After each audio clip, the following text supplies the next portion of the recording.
अचानक गस्त करथिले बालीपाटना ब्लॉक को पूर्वतन विधायक डॉक्टर अरविंद ढाली। सरकार का योजनार काम किभଳି हेउछि एवं बालीपाटना ब्लॉक रे समस्या लागिबार विषय को आलोचना करथिले और लोकंक अभियोग आसीबा कथा को तुरंत से स्थान रे फोन जरिया रे जोगाजोग करी समाधान करा जाउ बोली कहिथिले डॉक्टर अरविंद ढाली। एवं तहसील ऑफिस रे पहुँचिले सेठी भी पहुँचिकी समस्या विषय में आलोचना करी दूर करा जाउ बोली कहिथिले ओ कौनसी प्रभावशाली लोक कथा को न सुनी गरीब लोक समस्या को दूर करंतु एपरी कथा पूर्वतन विधायक कहिथिले।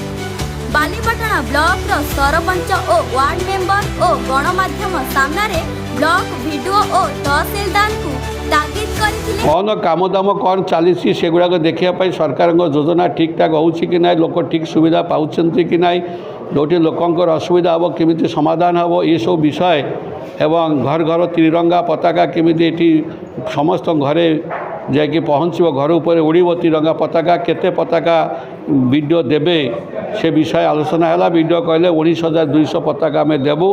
आम कहलु एसएचजी ग्रुप द्वारा तैयारी करके तुम समस्त बांड सब पंचायत लोक जमी पाइबे। एबे देखिबाकू बाकी रहिला बालीपाटना ब्लॉक तहसीलदार कर्मचारी माने केते दूर करुछन। खोर्धा जिल्लारू मोजेश नाथक report M news Odisha TV.